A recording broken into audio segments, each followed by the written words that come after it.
नमस्कार। नई परख के राष्ट्रीय मुद्दा कार्यक्रम में आप सब लोगों का स्वागत है। हमारे साथ प्रोफेसर अभय कुमार दुबे हैं। हम इनसे देश की राजनीति के बारे में चर्चा करेंगे।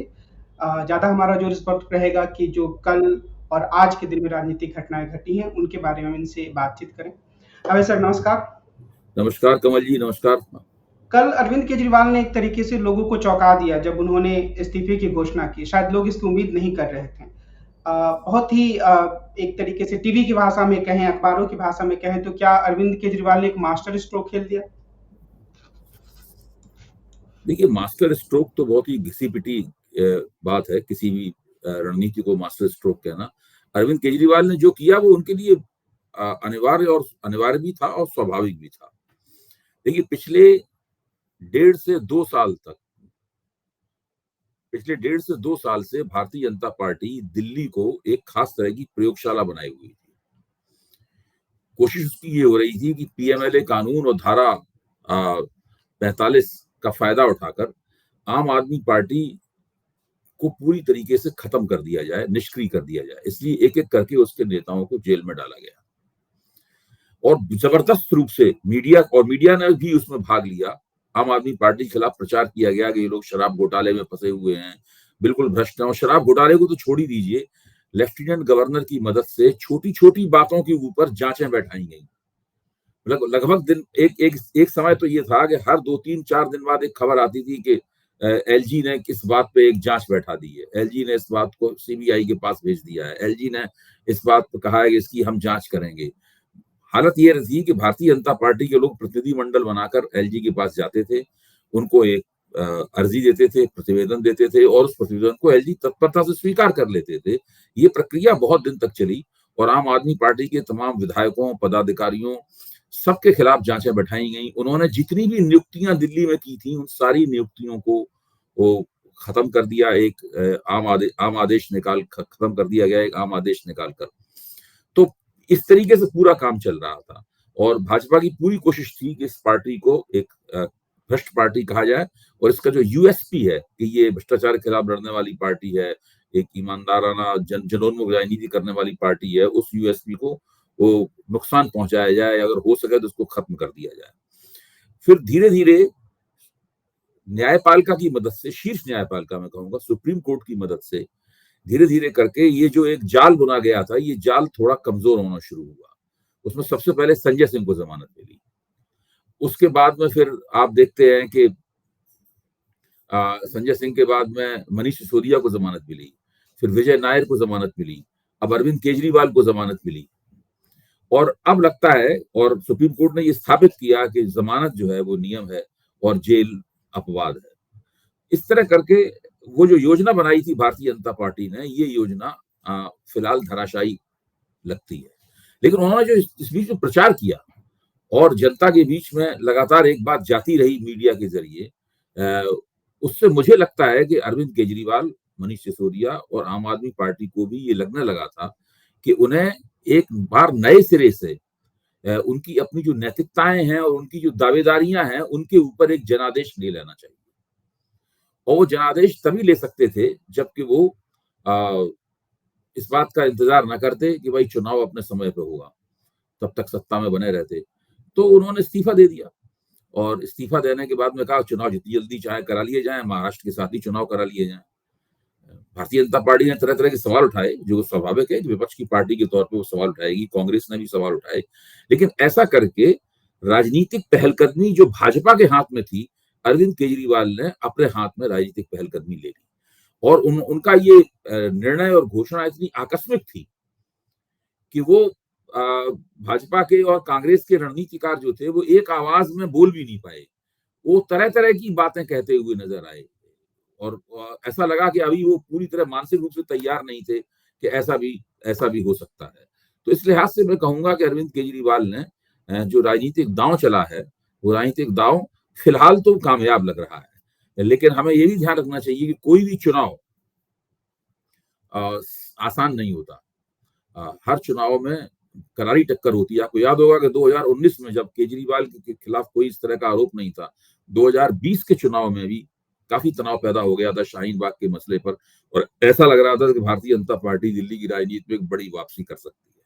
लेकिन भाजपा दिल्ली की राजनीति में अब कोई खास वापसी नहीं कर पाई और आम आदमी पार्टी को 50% ज्यादा वोट मिले, वो 62 सीटें लेके आए। आम आदमी पार्टी की योजना ये है कि एक बार फिर वो उसी तरह का प्रदर्शन करें और भारतीय जनता पार्टी की योजना ये है कि वो एक दिल्ली की राजनीति में 30 साल बाद ही सही, लेकिन एक वापसी करे। कांग्रेस चाहती है कि कुछ ना कुछ उसको मिले। कांग्रेस तो जीरो पे खड़ी हुई है, पिछले 10 साल से कांग्रेस दिल्ली की राजनीति में जीरो पे खड़ी हुई है, वो कुछ ना कुछ प्राप्त करे।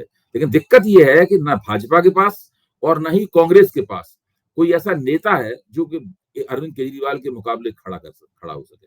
दिल्ली की जनता और पिछले 10 वर्ष से या थोड़ा उससे भी पहले से केवल एक ही नेता से परिचित है और उस नेता का नाम है अरविंद केजरीवाल।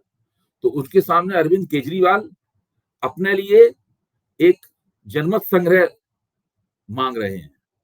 वो मांग रहे हैं कि आम आदमी पार्टी की सरकार के 10 साल के कामकाज और उनके अपने किरदार के ऊपर एक रेफरेंडम हो। चुनाव को वो एक इस तरह के रेफरेंडम में बदल देना चाहते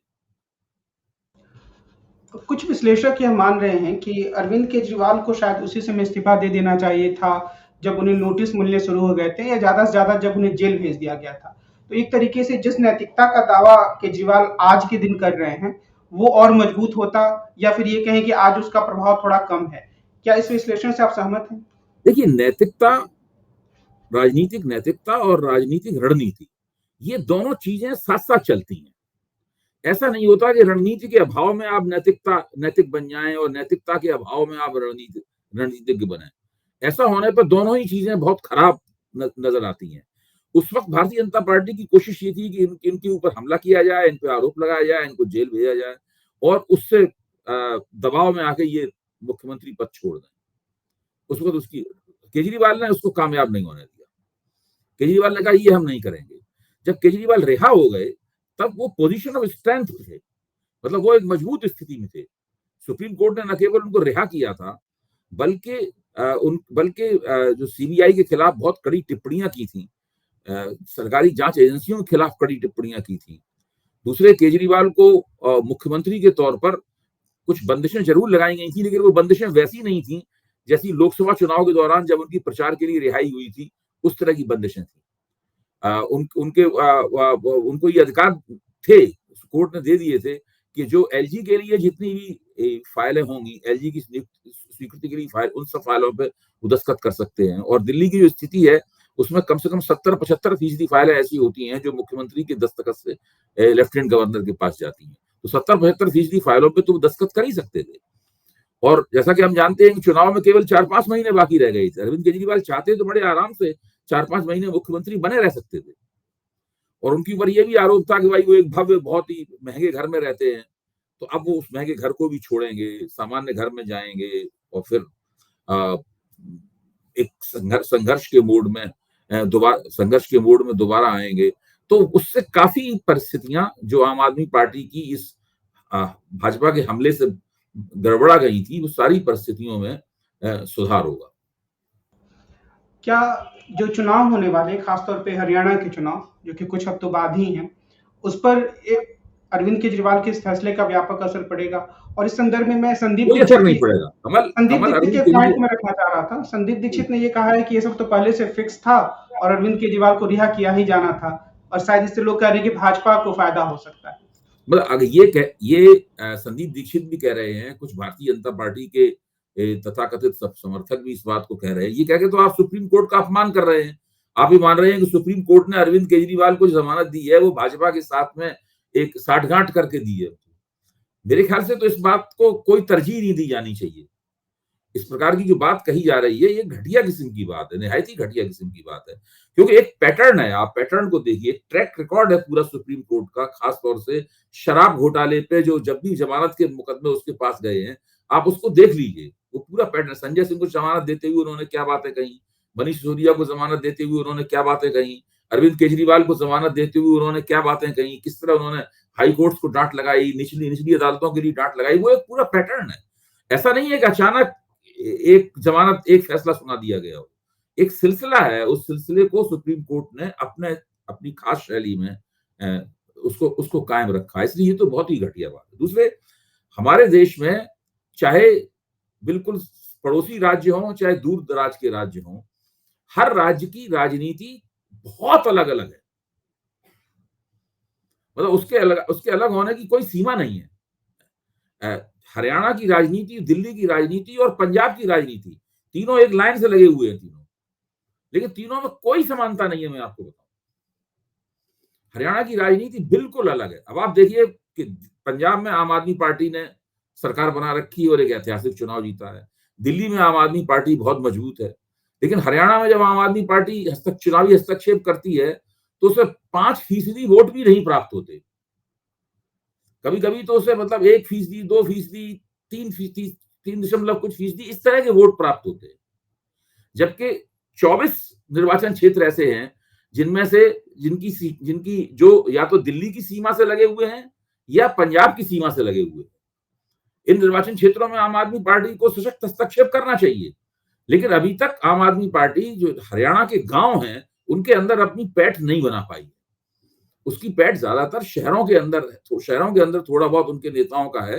हरियाणा, जबकि अरविंद केजरीवाल खुद हरियाणा के रहने वाले हैं। कई नेता ऐसे हैं जो कि हरियाणा के रहने वाले हैं। अब जैसे कि मान लीजिए सुशील गुप्ता है जो राज्यसभा के सदस्य, उन्होंने कुरुक्षेत्र से लोकसभा का चुनाव लड़ा, बहुत अच्छा चुनाव लड़ा उन्होंने, और कांग्रेस के साथ उनका गठजोड़ था। वो केवल 30,000 वोटों से चुनाव हारे और निर्वाचन क्षेत्र में 4 विधानसभा क्षेत्र में वो आगे रहे। सुनने में बात बहुत आकर्षक लगती है, लेकिन क्या वो सुशील गुप्ता को जो वोट मिले वो आम आदमी पार्टी के वोट थे? अगर कांग्रेस से गठजोड़ नहीं होता तो क्या वो वोट प्राप्त कर पाते? मेरा मानना है कि उसमें ज्यादातर वोट कांग्रेस वाले वोट थे। अगर कांग्रेस का उम्मीदवार होता तो जो वोट उसको मिलते वो सुशील गुप्ता को वोट मिले थे। अगर वो केवल केवल आम आदमी पार्टी के टिकट से चुनाव लड़ते तो उन्हें इस तरह के वोट वहां पर नहीं मिलते। तो बिल्कुल सब अलग अलग है। मेरा तो मानना यह है कि हरियाणा का चुनाव भूपेंद्र सिंह हुड्डा और कांग्रेस का चुनाव है, और दिल्ली का चुनाव अरविंद केजरीवाल का चुनाव और आम आदमी पार्टी का चुनाव है। इसमें कोई शक की बात नहीं। और अरविंद केजरीवाल का भी आप भाषण देखें तो उन्होंने हरियाणा शब्द का जिक्र नहीं किया अपने मुंह से। हरियाणा शब्द नहीं निकला उनके मुंह से। उनका पूरा फोकस दिल्ली के ऊपर है। वो हरियाणा में कुछ छोटा मोटा तीर मार दें उससे कोई फर्क नहीं पड़ता। दिल्ली के चुनाव में अगर उनकी गद्दी हिल गई, उनका रुतबा हिल गया, उनका दबदबा दिल्ली में अगर राजनीतिक रूप से कम हो गया, कांग्रेस के वोट प्रतिशत में बढ़ोतरी हो गई, उसकी वजह से अगर भाजपा को ज्यादा सीटें निकालने में कामयाबी मिल गई तो आम आदमी पार्टी के ऊपर बहुत बड़ा प्रहार होगा। और लगभग ये जो प्रचार किया गया उनके खिलाफ कि सब लोग भ्रष्ट हैं और झूठे हैं, उन्होंने जनता झूठे वायदे किए थे, सारा प्रचार सही साबित हो जाएगा। आम आदमी पार्टी की तो यूएसपी ही खत्म हो जाएगी सारे देश में अगर दिल्ली के चुनाव में एक कमजोर साबित हुए तो। न केवल उन्हें दिल्ली का चुनाव जीतना है बल्कि उतना ही अच्छे तरीके से जीतना है जितने अच्छे तरीके से उन्होंने पिछले 2 चुनाव जीते। एक प्रश्न मैं करना चाहूंगा जिसकी वैधता हो सकता है कल सुबह 11 बजे के बाद खत्म हो जाए, कि जितने लोगों का नाम चल रहा है आपके हिसाब से कौन ऐसा नेता है जो मुख्यमंत्री बनेगा तो आम आदमी पार्टी के लिए बहुत अच्छा रहेगा उसके भविष्य? मेरे ख्याल से आतिशी अगर मुख्यमंत्री बनेगी तो वो आम आदमी पार्टी के लिए भी अच्छा होगा, आतिशी के लिए भी अच्छा होगा और दिल्ली के लिए भी अच्छा होगा। पहले से ही करीब वो 12 विभाग लंबे अरसे से चला रहे हैं, 12 विभाग उनके पास है। दूसरा, जब भी अगर आपने देखा होगा उन्हें मीडिया से बात करते हुए या भाषण देते हुए सुना होगा, उनकी जबान बिल्कुल साफ है, वो बहुत अच्छी वक्ता है। अंग्रेजी में तो विदेशों से पढ़ के आई है, अंग्रेजी तो उनकी बहुत अच्छी है ही। हिंदी में भी इतनी सुंदर हिंदी में, इतनी साफ जुबान के साथ में, इतना अच्छा, ऐसी बात नहीं सौरभ भारद्वाज अच्छे वक्ता नहीं, वो भी अच्छे वक्ता हैं और वो अच्छे कार्यकर्ता भी हैं, अच्छे नेता भी हैं, अच्छे प्रशासक भी हैं। उनकी जो योग्यता है उसको मैं कमतर करके नहीं आंक रहा। फिर आतिशी महिला भी हैं, उसका एक खास उसको वो भी लाभ उनको है। और अरविंद केजरीवाल भी शायद देखिए, जब 15 अगस्त में झंडा फहराने का सवाल था तो उन्होंने यही मांग की थी कि आतिशी को झंडा फहराने दिया जाए। तो मुझे लगता है ये है। दूसरे एक और मैं बात कहना चाहता हूं, फिर हम लोग दूसरे विषयों पर भी चर्चा कर सकते हैं अगर आप चाहें, कि पिछले 1.5 वर्ष से भाजपा और कांग्रेस के सामने बड़ा स्पष्ट मौका था कि वो दिल्ली में अपने नेतृत्व को स्थापित करते। उन्होंने दिल्ली में अपने नेतृत्व को स्थापित नहीं किया। 1.5 साल पहले भी जो हालत थी वही हालत इन दोनों पार्टियों की आज है, और सबसे ज्यादा नुकसान तो भारतीय जनता पार्टी को हुआ है। वो तो एक ब्यूरोक्रेट को, एक नौकरशाह को, जो कि लेफ्टिनेंट गवर्नर है, उसको नेता अपना मान बैठे। एक तरह से आज दिल्ली में भाजपा का नेता कौन है? Lieutenant governor. उनका एक ही काम रह गया है कि वो कुछ आम आदमी पार्टी के खिलाफ नारेबाजी करें या कुछ थोड़ा बहुत प्रदर्शन वगैरह करें, और लेफ्टिनेंट गवर्नर को उसकी वहां जाके शिकायत दर्ज करें, जिसके ऊपर लेफ्टिनेंट गवर्नर अपनी कार्रवाई करें। तो उसके जरिए वो सारी राजनीति कर रहे हैं। इस चक्कर में वो कोई अपना नेतृत्व देने में पूरी तरीके से नाकाम रहे। तो ये एक बहुत बड़ा कोलेटरल डैमेज हुआ है भारतीय जनता पार्टी को। ऐसा ही तकरीबन डैमेज उनको पिछली बार हुआ था, जब 2014 पूरे 2014 में जो विधानसभा थी उसको मुलतवी कर दिया गया था, और उसको भंग नहीं किया गया था, बावजूद इसके कि आम आदमी पार्टी ने इस बात की मांग की थी। तो उसमें भी भाजपा कोई नेतृत्व नहीं दे पाई थी। तो ये सिर्फ जैसा आप कह रहे हैं भाजपा की कमजोरी है, या इसका श्रेय हम अरविंद केजरीवाल की लोकप्रियता को भी दें कि उनके सामने कोई नेता, कोई व्यक्ति तो टिक ही नहीं पा रहा था, कोई ढूंढ नहीं पा रहे थे कांग्रेस या आम आदमी पार्टी। ठीक है, एक नेता जमा हुआ होता है, लेकिन आपकी तरफ से भी तो कुछ कोशिश होनी चाहिए थी। ऐसी बात नहीं, भाजपा ने क्या, किरण बेदी को उन्होंने उतारा, किरण बेदी बहुत बुरी तरह हार गई, उनके नेतृत्व में भाजपा को 3 सीटें मिली, खुद अपना विधानसभा चुनाव भी वो हार गई, और उस सीट से हार गई जहां भाजपा कभी नहीं हारी थी, जो कि हर्षवर्धन जी की सीट थी, डॉक्टर हर्षवर्धन की सीट थी कृष्णानगर की, वहां से चुनाव हार गई वो।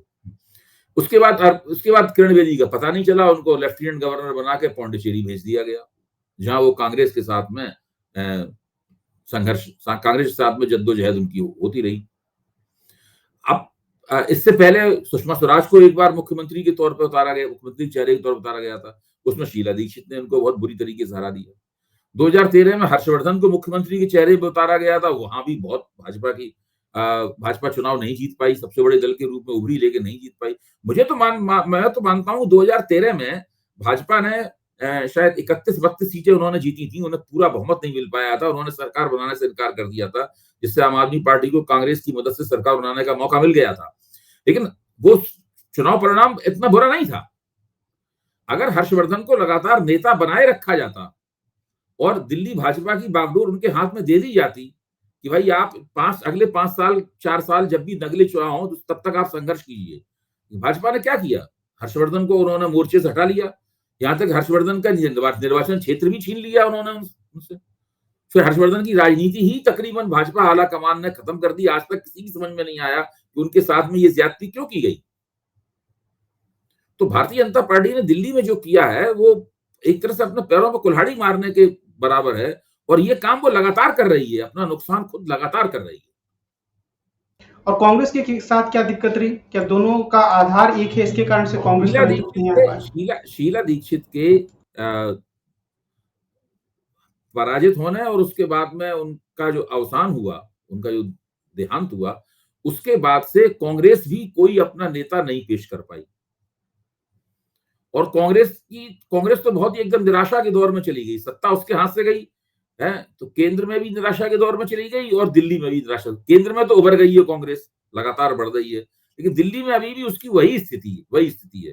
कांग्रेस ने भी कोई कोशिश नहीं की। अब कांग्रेस के पास एक नेता है अजय माकन को अगर वो चाहती, कांग्रेस लगातार उन पर फोकस रखती, उन्हीं को लगातार जिम्मेदारी दिए रहती, तो हो सकता धीरे धीरे करके वो अरविंद केजरीवाल जितने नहीं, लेकिन कम से कम एक सर्व स्वीकार नेता बन जाते। सबसे पहले तो पार्टी के कार्यकर्ताओं में नेता की स्वीकारोक्ति होनी चाहिए। भाई जनता में तो बाद में होगी, पहले कार्यकर्ता तो कहेंगे ये है हमारा नेता। यहाँ तो ना भाजपा के और ना कांग्रेस के किसी व्यक्ति को अपना नेता कह ही नहीं रहे, उनसे कहलवाया नहीं जा रहा, उनके सामने एक नेता रखा ही नहीं जा रहा। आज एक अन्य बयान की काफी चर्चा रही, वो नितिन गडकरी द्वारा दिया गया बयान है कि उनसे विपक्ष के नेताओं ने कहा कि आप प्रधानमंत्री बन जाइए। मैंने नहीं माना, यह गडकरी जी ने यह कहा, क्योंकि मैं अपनी पार्टी के सिद्धांतों से बंधा हुआ हूँ, वगैरह वगैरह। उनके इस बयान का क्या मतलब निकाला जाए, क्योंकि कुछ लोग कह रहे हैं कि एक तरीके से वो संदेश दे रहे हैं कि मेरे पास ऑफर भेजो, कुछ लोग कह रहे हैं कि आरएसएस की नाराजगी का मसला है, कुछ लोग कह रहे हैं कि सामान्य सी बात है, इसे हम कैसे देखें? भाई वो कह रहे हैं कि लोकसभा चुनाव से पहले उन्हें ये प्रस्ताव दिया गया था, किसी विपक्ष के नेता या नेताओं ने बातचीत के दौरान उनसे ये बात कही। अब वो क्या कही होगी क्या नहीं कही होगी कोई नहीं जानता, वो मजाक में भी बात हो सकती है, अरे भाई आप प्रधानमंत्री आप पीएमएलई में आप पीएम लेवल के आदमी हैं, आप इतने सीनियर हैं, पार्टी अध्यक्ष भी रह चुके हैं, इतने अच्छे परफॉर्मिंग मंत्री हैं, तो आप क्यों नहीं पीएम बन सकते? हम आपको सपोर्ट करेंगे, ऐसी बातचीत होती है ना। ये बातचीत ऐसे हल्के ढंग से भी हो सकती है, लेकिन इसको आप छोड़ दीजिए। अब आप ये सोचिए कि चुनाव से पहले अगर किसी के सामने, भाजपा के किसी नेता के सामने प्रस्ताव रखा जा रहा है? और विपक्ष के लोग प्रस्ताव रख रहे हैं, तो विपक्ष के लोग भाजपा के नेता को, भाजपा के किसी व्यक्ति को प्रधानमंत्री कैसे बना सकते हैं? भाई, अगर कोई भाजपा के अंदर से कोई प्रस्ताव आता उनके सामने, तो फिर वो कहते हैं कि हम प्रधानमंत्री बनने के लिए तैयार नहीं थे, हम तो जनता की सेवा करते हैं, प्रधानमंत्री बनना मेरी महत्वाकांक्षा नहीं है। तब तो ये बात समझ में आती। विपक्ष का व्यक्ति भाजपा के एक नेता से कह रहा है, जहां भाजपा में प्रधानमंत्री पद खाली नहीं है। ऐसा नहीं है कि भाजपा में प्रधानमंत्री कौन होगा इसकी होड़ चल रही हो और प्रधानमंत्री पद का उम्मीदवार तय करने के लिए 2-3 लोग आपस में संघर्ष कर रहे हो। ऐसी स्थिति थोड़ी ना है। नरेंद्र मोदी 2 बार पूर्ण बहुमत जीत चुके थे, तीसरी बार पूर्ण बहुमत जीतने की तरफ जा रहे थे। वो तो दावे कर रहे थे कि हम 400 सीटें हासिल करेंगे।